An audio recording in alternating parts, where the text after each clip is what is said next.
Bueno, entonces, considere una transformación o aplicación o función T de un espacio vectorial B en otro espacio vectorial W, ¿cierto? De tal manera que si el conjunto de vectores en V, conjunto de todos los vectores en V que satisfacen la expresión transformada lineal actuando sobre un vector y producen el vector nulo o cero, si ese conjunto de vectores existe, entonces se dice que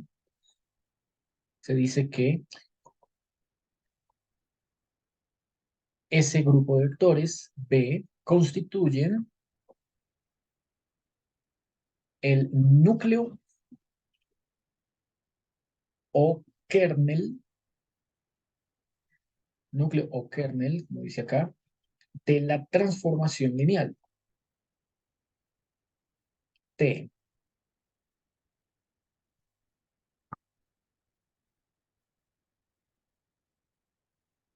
Por ejemplo, comencemos entonces trabajando haciendo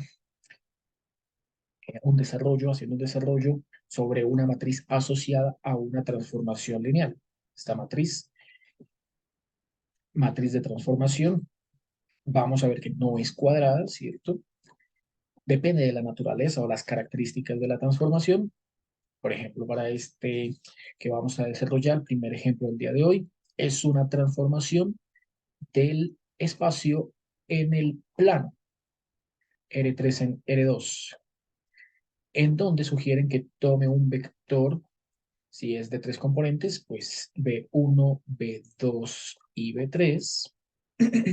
Y mediante la transformación lineal que debemos definir cuál es la matriz A, ¿cierto? Que la acompaña. Entonces, la transformación sobre este vector V producirá un vector de dos componentes, ¿cierto? Producto de una matriz multiplicando por ese vector y con componentes, llamémoslo W1, W2. La notación clásica de vector B para el vector de salida y vector W para el vector de llegada, o simplemente transformación sobre B, es lo mismo. Bueno, lo primero que debemos hacer entonces es plantear mediante la siguiente estructura cuál será el resultado de esa operación. Entonces nos dice acá que la transformación supone lo siguiente: la transformación sobre el vector B1, B2, B3 produce como resultado una primera componente conformada por estas tres entradas, pero en una combinación lineal específica. B1 menos B2 y menos 2B3 es lo que genera la primera componente, el vector de llegada W. Y la segunda componente es menos B1 más 2B2 más 3B3. Esta será entonces la segunda componente del vector W. O, dicho en otras palabras, toda esta combinación corresponde a esta W, componente X del vector de llegada, y toda esta combinación lineal corresponde a la componente 2 o componente Y del vector de llegada. Por supuesto, todas estas cantidades son tomadas del vector de salida, que es el vector B.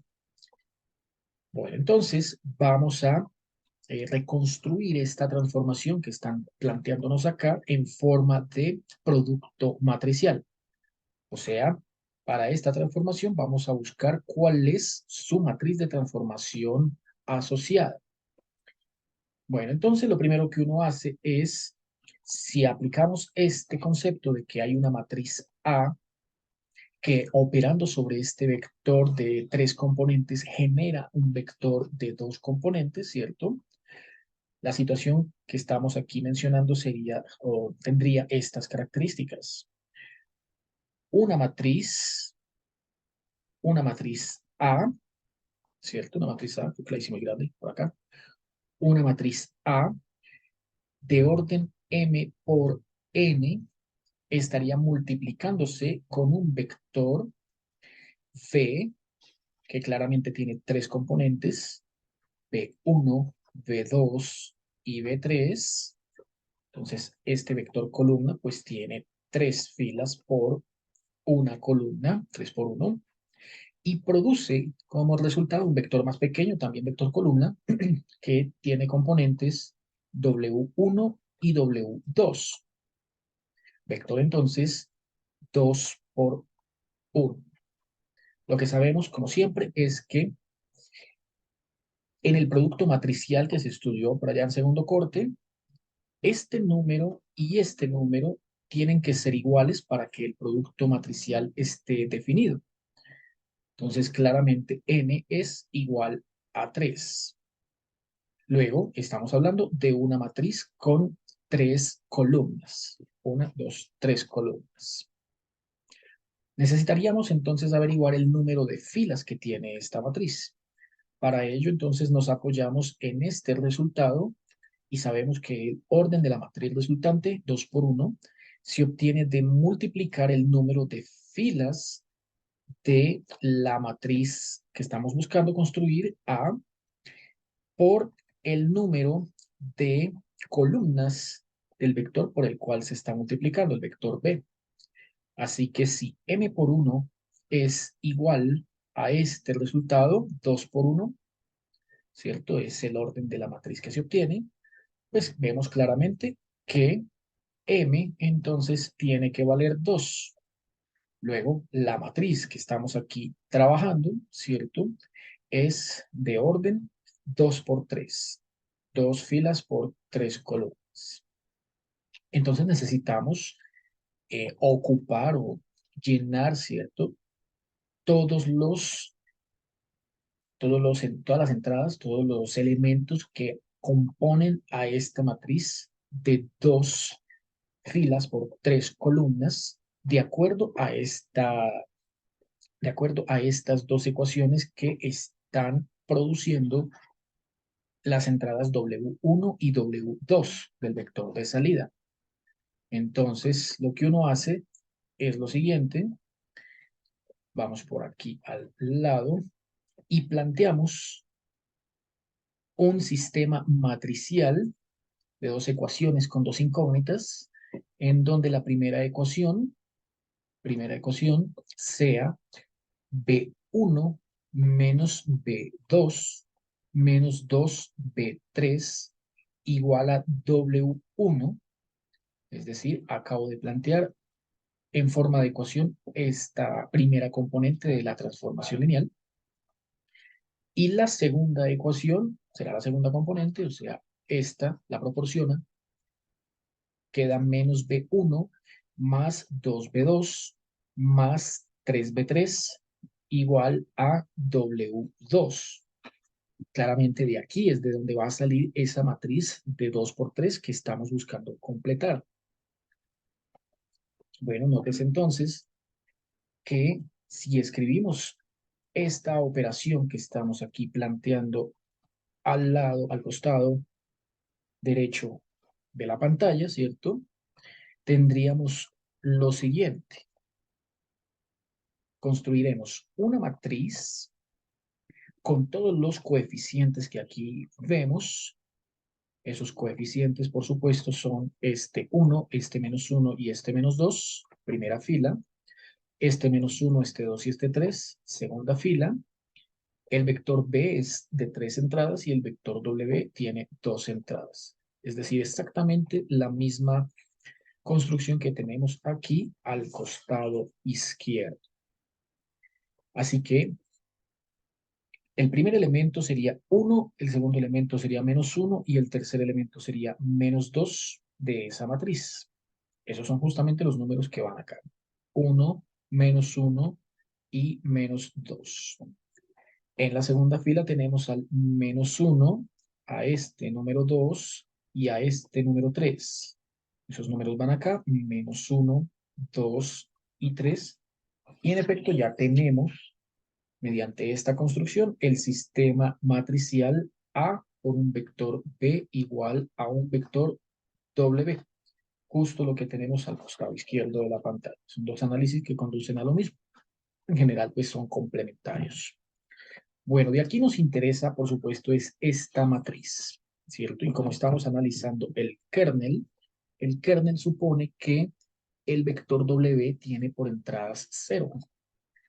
Entonces, para el análisis del núcleo o del kernel, se toma siempre W1 y W2 iguales a 0. Así que se analiza el vector W igual al vector 0, 0. Escrito de esta manera o escrito de esta otra manera. Igual es lo mismo. Vector 0. Bueno, veamos entonces cuáles son ese conjunto de vectores que proporcionan la base para ese kernel. Entonces, mediante eliminación Gauss-Jordan, planteamos la matriz 1, menos 1, menos 2, menos 1, 2, 3.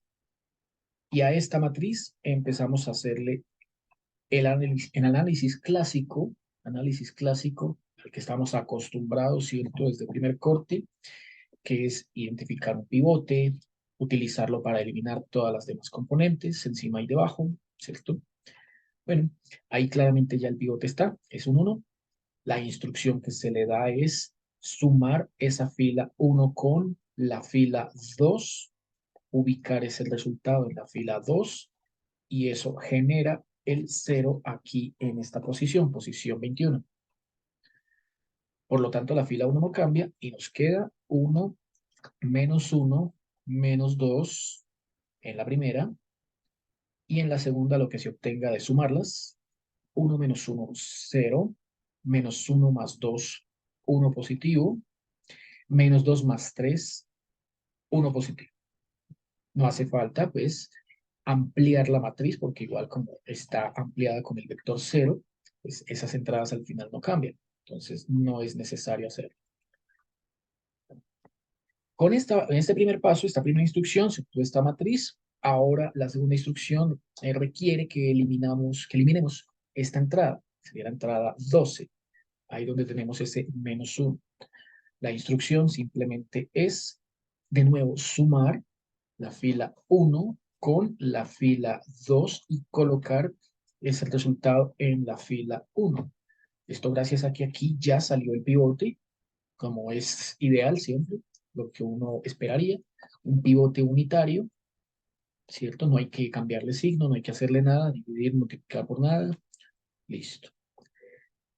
Entonces, bajo esta instrucción, obtenemos lo siguiente. Según esto, la segunda fila no cambia. 0, 1, 1, y la primera fila queda como el resultado de sumar estos dos números, ubicarlos acá y acá, ¿cierto? Entonces, para la primera columna, 1 más 0 da 1. Para la segunda columna, menos 1 más 1 da 0. Y para la tercera columna, menos 2 más 1 menos 1. Esta sería ya la matriz final, la cual no podemos seguir reduciendo, porque pues, como vemos, no es una matriz cuadrada, es una matriz descuadrada, 2 filas, 3 columnas, y a lo sumo, ¿cierto? Lo máximo que uno podría hacer sería encontrar la matriz idéntica de orden 2, que fue justamente lo que acabamos de obtener. De ahí en adelante ya no se puede trabajar nada más. Entonces, cuando uno ya llega a este paso, como siempre, en eliminación gaussiana, se procede a descomponer la escritura matricial, que es la que tenemos aquí a la izquierda, y reescribirlo en la forma clásica de sistema de ecuaciones. Entonces, recuerden que esta primera columna va asociado con B1, esta va asociada con B2 y esta va asociada con B3, y que todo sea igual a 0. Así que la primera ecuación es B1 más 0B2 menos 1B3 igual a 0.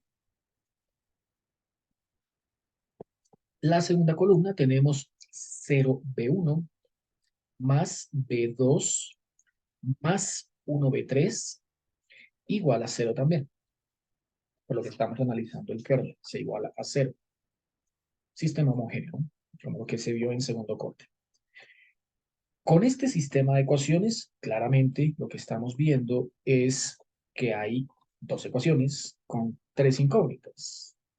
Y al haber más incógnitas que ecuaciones, variables, ¿cierto? Incógnitas, entonces tenemos que utilizar un parámetro. Se hace la diferencia, 3 menos 2 igual a 1, y esto marca el número o cantidad de parámetros, como siempre, cantidad de parámetros. Estamos acostumbrados a parametrizar. Parámetro sugiere infinitas soluciones, claramente. Entonces, el parámetro que utilizamos es la letra t, y la t se le asigna a la variable que esté en común en todas las ecuaciones. Por lo general, esta variable siempre acompaña a la última en orden, bueno, si fuera alfabético o en orden de subíndices, ¿cierto? 1, 2, 3, la última sería el de 3, ¿cierto? Pero no es una regla, no es una camisa de fuerza, porque puede que, por ejemplo, el B3 no esté en las dos ecuaciones, sino que en su lugar estuviese un B2, y que esas sí están en las dos ecuaciones. Entonces, esa sería la elegida para parametrizar, ¿cierto? Que cumpla la condición, que esté en todas las ecuaciones que estamos aquí resolviendo. Entonces, como B3 están las dos ecuaciones, sea B3 igual a T. Ese es el parámetro. Con este parámetro tenemos B1 menos T igual a 0, la primera ecuación, y B2 más T igual a 0, la segunda ecuación. Así que de estas dos ecuaciones T paramétricas, despejamos B1 y despejamos B2. Esto nos da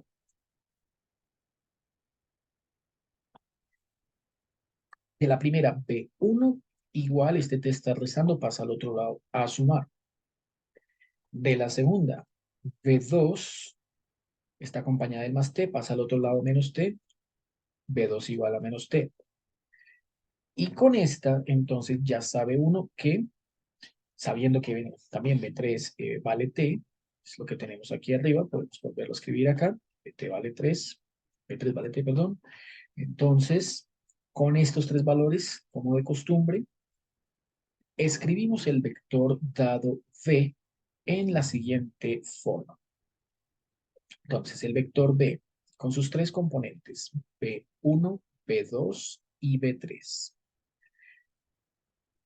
B1, B2 y B3. Bueno, entonces, B1, según tenemos a la izquierda, es igual a T. B2 es igual a menos T. B3 fue el parámetro que se definió, es igual a T. Todas tres entradas tienen factor común T. Así que ese T se saca de la matriz y el vector columna que queda es 1 menos 1, 1.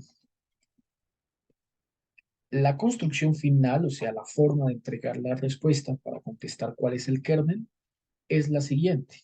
Aquí ya no hay nada más que se pueda hacer, claramente. El kernel se simboliza de la siguiente manera.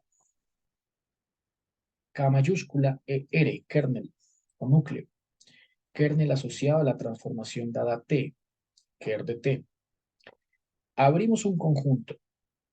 Escribimos este parámetro T y este vector columna lo escribimos como un vector clásico en R3, o sea, 1 menos 1, 1, ¿cierto? Se endereza. Esta vertical se pone horizontal. Como este fue el resultado de haber hecho esas operaciones por eliminación Gauss-Jordan, y que ya no se pudo hacer más, aquí se le pone una condicional La condicional es este clásico símbolo, o también lo ven en los libros o en los ejercicios, así vertical, ¿cierto? Es el famoso tal que. Entonces, t multiplicando este vector, tal que t, pues es cualquier número que pertenezca a los reales. Esta es entonces la conclusión a la que se debe llegar. Este es el núcleo de la transformación que aquí nos acabaron de plantear. Núcleo o kernel. En los ejercicios también suelen preguntar cuál es la base de ese núcleo. Entonces, la base para el núcleo o kernel de la transformación T, pues no es otra más, sino, entonces aquí con la misma respuesta, ¿cierto? B mayúscula de base. Hay un único vector que fue este que acabamos de encontrar, ¿cierto? Así que lo escribimos ya sin la letra T. La T va acompañado en la respuesta que define el kernel, pero sin la T, o sea, solamente el vector 1 menos 1, 1, y como es único no tiene más, ¿cierto? Esta sería la base univectorial, ¿cierto? Esta es entonces la conclusión para cómo hay que obtener el núcleo asociado a una transformación y cuál es la base de ese núcleo. Es básicamente una consecuencia lo uno de lo otro.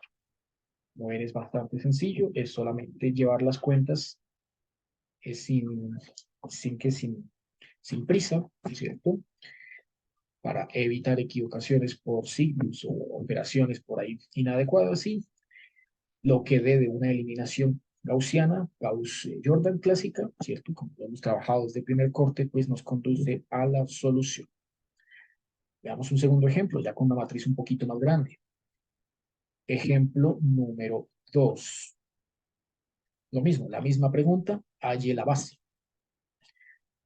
Halle la base para el kernel o núcleo de la siguiente transformación lineal. Y esta transformación es una transformación que toma vectores en el espacio vectorial R5 y los transforma en vectores que caen en el espacio vectorial R4. Disminuye en una su componente. Bueno, no dan la transformación específica, pero dan la matriz. Con matriz asociada. La matriz asociada es A, una matriz de 4 filas por 5 columnas. Esto nos ha ahorrado un par de pasos, ¿cierto? El hecho de que ya nos den la matriz. Pero igual, pues como vimos antes, si no nos la dan, pues nos dan una transformación con componentes separados por comas, ¿cierto? Combinaciones lineales y uno la deduce. Aquí ya nos economizan ese trabajo, nos dan de una vez la matriz. 1, 2, 0, 1, menos 1, primera fila. 2, 1, 3, 1, 0, segunda fila. Menos 1, 0 menos 2, 0, 1, tercera fila. Y 0, 0, 0, 2, 8, cuarta fila. Listo. Comencemos entonces. Como ya tenemos la matriz, entonces lo único que hay que hacer es aprovecharla, que ya está lista, y empezar a dar las instrucciones para reducirla a su forma escalonada, ¿cierto? Con diagonal principal unitaria, o sea, Gauss-Jordan. Bueno, empecemos. Entonces, la primera instrucción que podemos hacer, ¿cierto? Es, por ejemplo, aprovechar que aquí ya tenemos el pivote, pero estaría con signo menos. Y estaría la elección entre estos dos, ¿cierto? ¿Cuál vamos a dejar de pivote? Nótese que si dejamos de pivote esta de acá, esta que aparece ahí en la esquina donde está el elemento 11, en el siguiente paso tendríamos que eliminar con el pivote 22 este número 2. Mientras que si elegimos esta tercera fila como pivote, lo único que te tocaría hacer, que tendríamos que hacer, es cambiarle el signo a este 1 para que quede el pivote unitario positivo. Y aquí este 0 ya no necesitaría que de una operación adicional para que se anulara esa entrada. Ya está nula, ya está 0. Entonces, pensándolo de esa manera, estratégicamente, ¿cierto? La primera instrucción que podemos darle aquí a esta matriz es multiplicar la fila 3 por -1 y ubicarla en la fila 1 para que haga las veces de pivote. Entonces ya sabemos que esta fila la vamos a utilizar de pivote, así que con ella eliminaremos esta y esta. Por lo tanto, para eliminar este 1, el que está en la primera fila, pues basta con sumarla. Sumar la fila 1 con la fila pivote, que es la 3, y colocarla en cualquier otra fila. Por ejemplo, la puedo colocar en la fila 3, ¿cierto? Que es donde antes estaría este resultado, pero como lo voy a ubicar en la fila 1, bueno, puedo llenar ese espacio ubicándola en la fila 3. Ahora, para quitarme encima este número 2, tengo que duplicar la fila pivote, ¿cierto? Que es la fila 3, quedaría -2. Y como ya tiene signo opuesto, basta con una suma para que al, al añadirle este número 2 quede -2 más 2 igual a 0, el 0 que estoy buscando. Ese 2 está en la fila 2, así que 2 veces la fila 3 más la fila 2, puedo colocarlo en la fila 2, ahí mismo. De todas maneras, a la última fila, si acaso lo único que necesitaría hacerle, en vista que estos tres elementos son 0 y que este y este son múltiplos de 2, me permite que divida entre 2, o sea, que le saque la mitad a este 2 y a este 8 para convertir este 2 en un pivote que más adelante podría estar utilizando.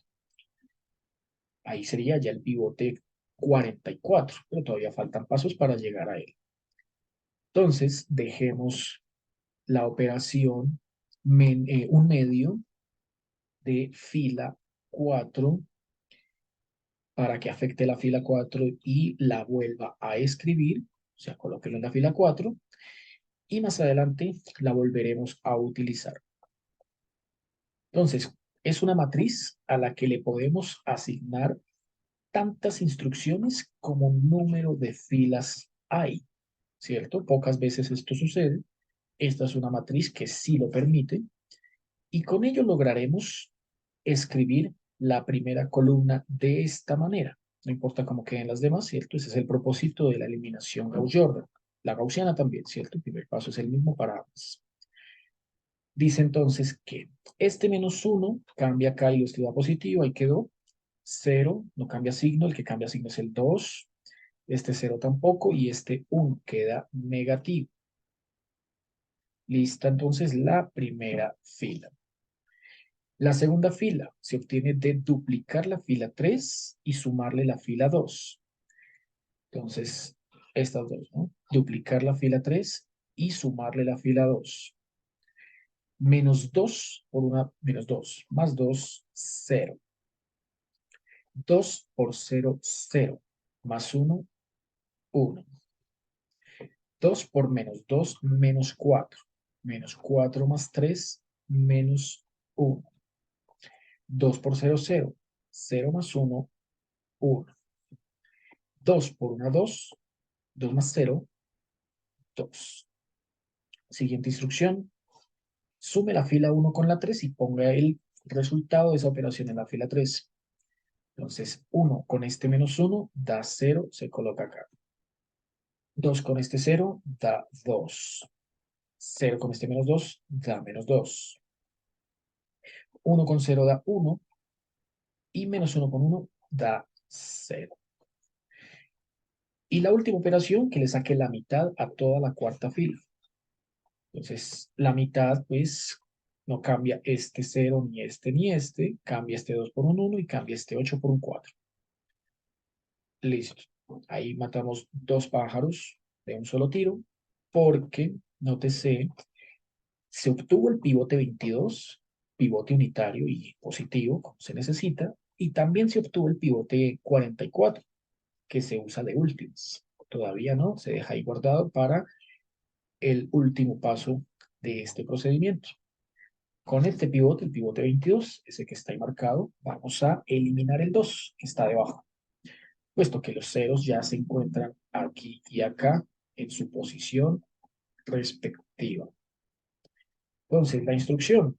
Ahora movamos así la matriz, démosle las instrucciones, solo es una, ¿cierto?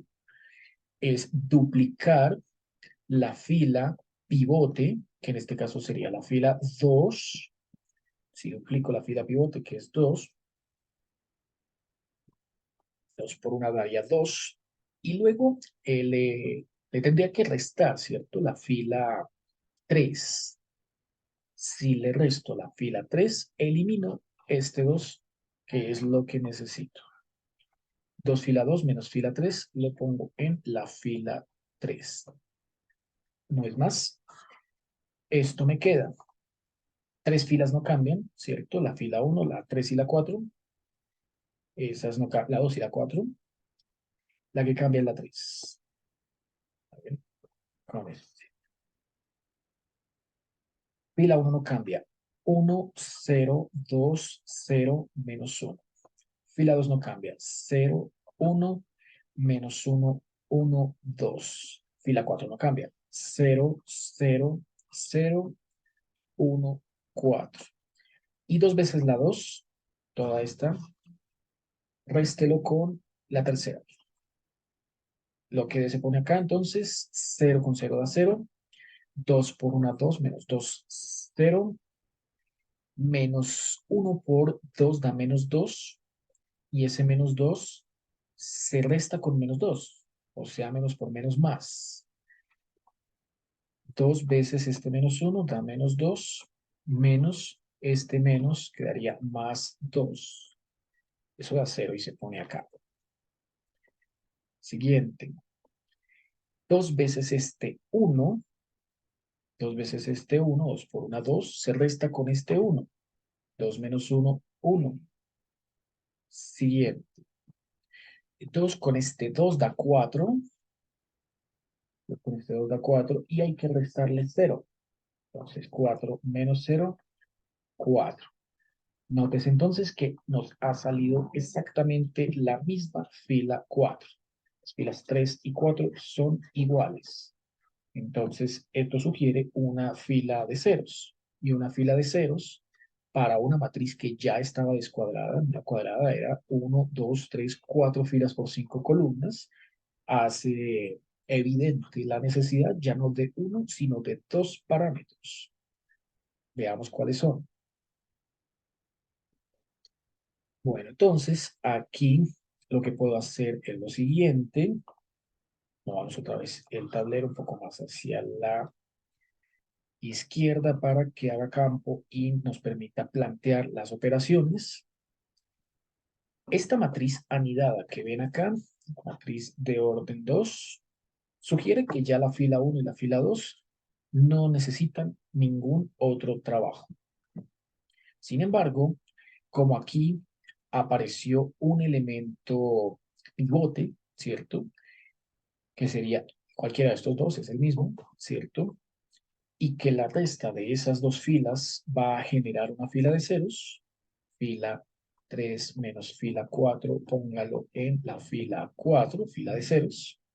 Entonces el pivote que nos queda, que es este 1, solo me serviría para eliminar este 1, nada más.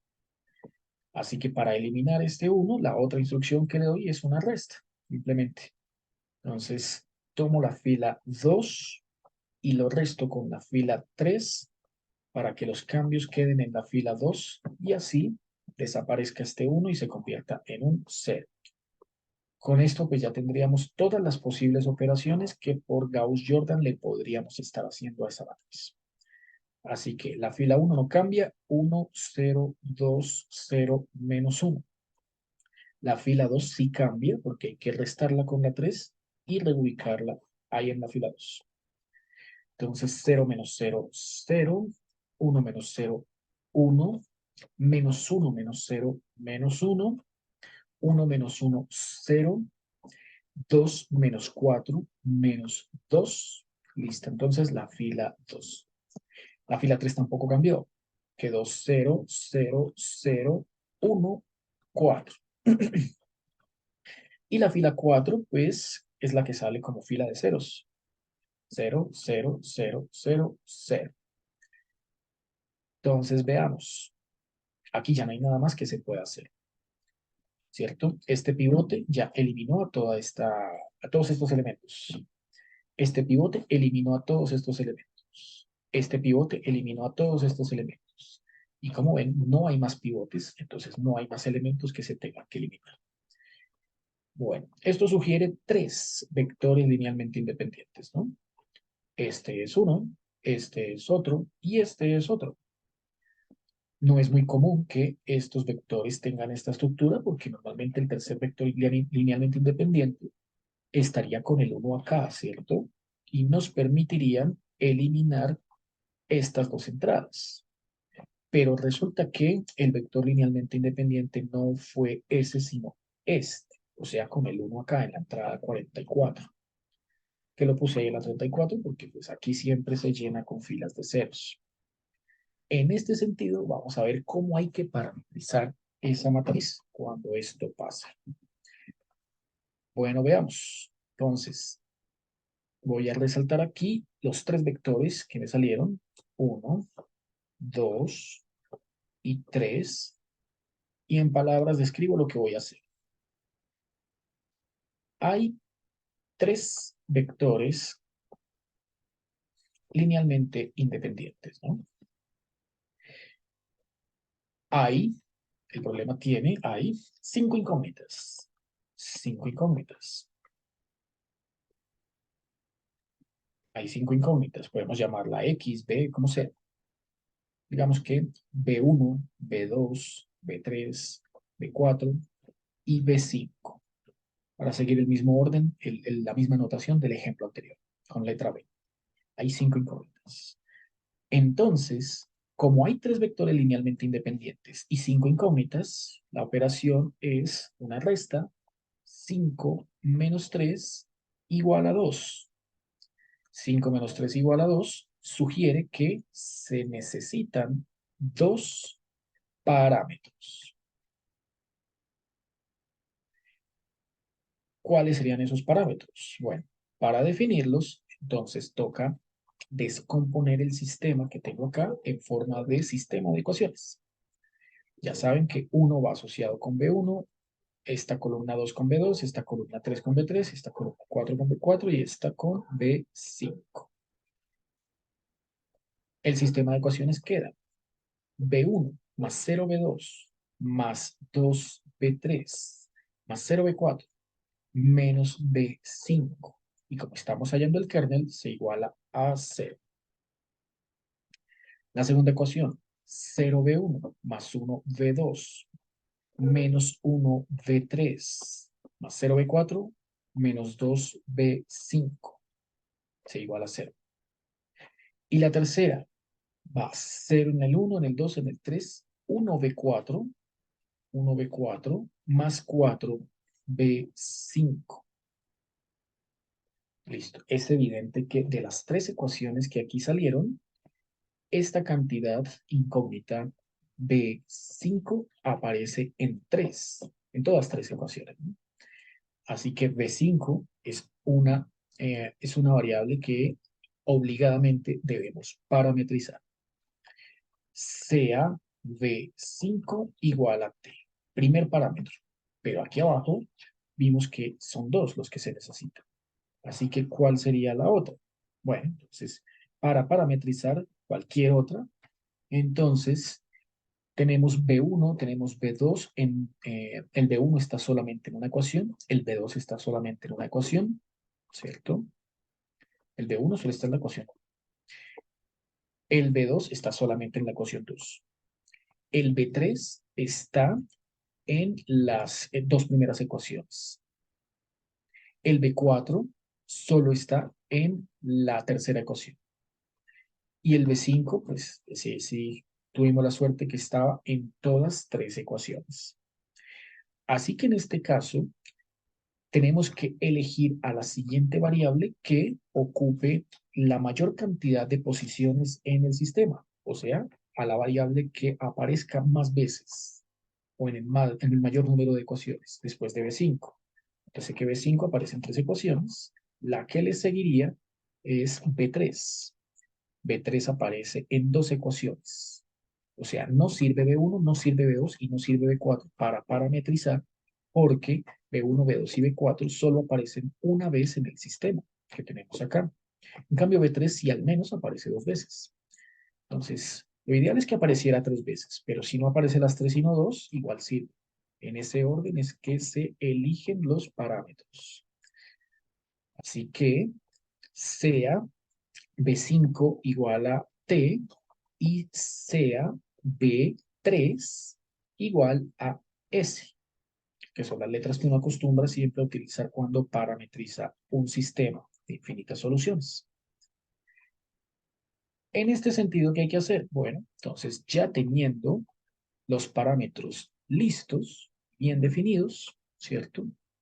Volvemos a escribir el sistema, que es B1 más 2, cambiando B3 por S, entonces queda 2S, y cambiando B5 por T, queda entonces menos T, igual a 0. Ahora la primera ecuación se escribe así. La segunda, B2, listo, menos B3, o sea, el B3 se cambia por S, B2 menos S. No hay B4, hay menos 2B5, pero B5 se cambia por T. Entonces, menos 2T igual a 0. Lista la segunda. La tercera, hay B4. No hay ninguna de las anteriores. Hay 4B5. B5 se cambia por T. Más 4T. También se iguala a 0.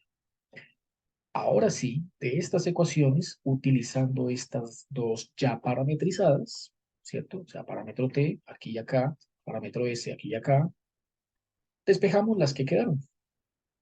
Entonces, de acá procedemos a despejar B1, B2 y B4.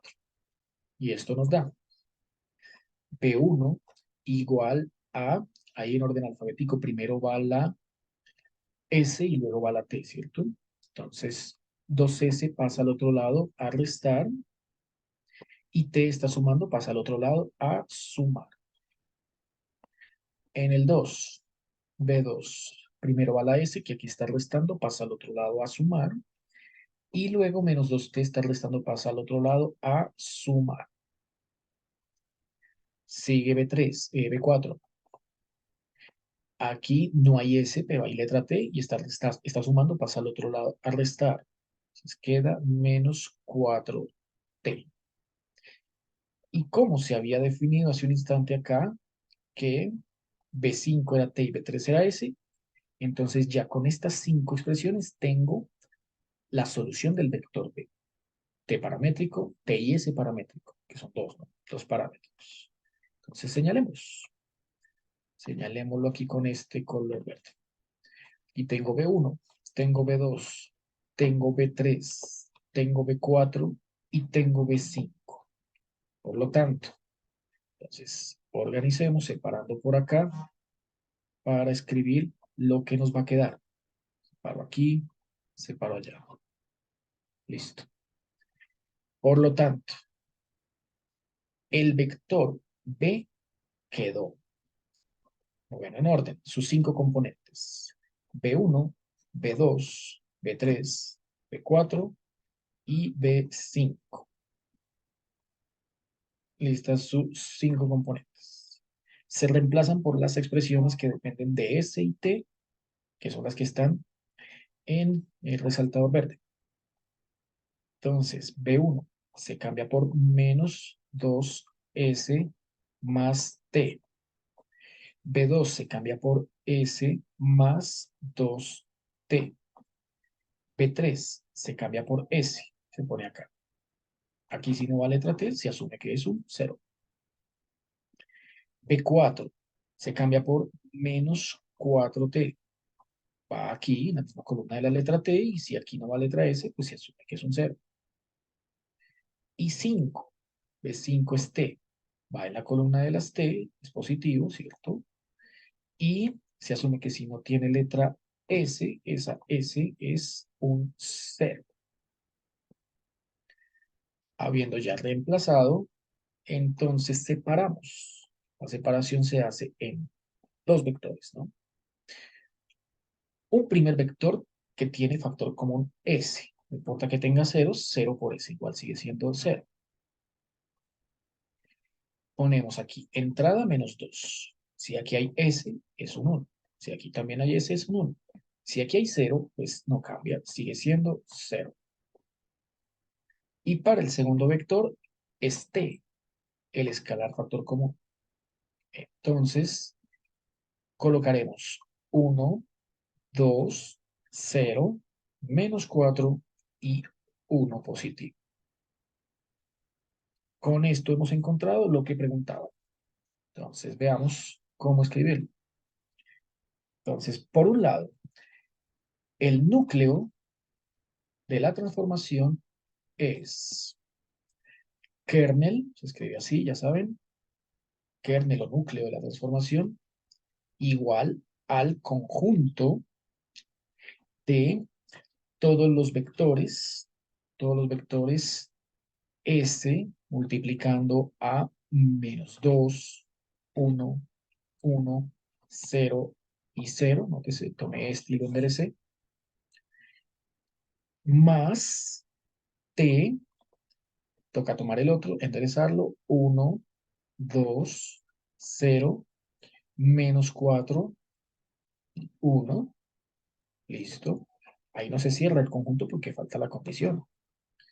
Y la condición, pues es bastante sencilla.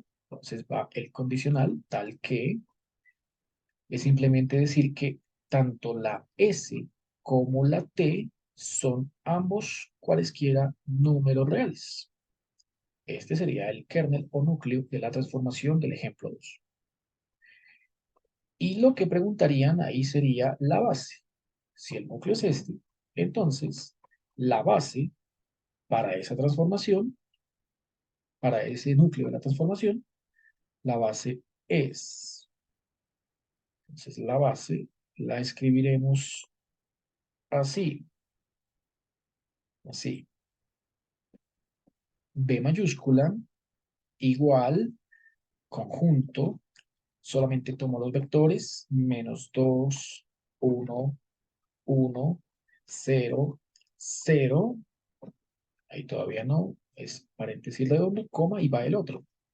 1, 2, 0, menos 4 y 1.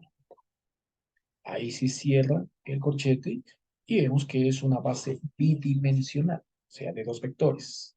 Dos vectores que tienen el mismo, que están en el mismo espacio del vector de salida, es R5. 1, 2, 3, 4, 5 componentes. Bueno, ingenieros, esto ha sido todo por la clase del día de hoy.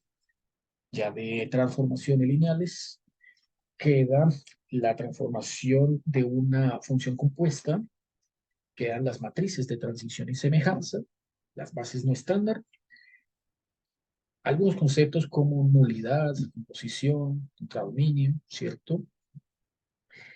Y por último, el alcance. Bueno, el contradominio es el mismo alcance, ¿cierto? O sea que técnicamente serían 3, máximo 4 clases las que nos quedan para concluir el curso. Bueno, no siendo más, entonces nos vemos la próxima sesión.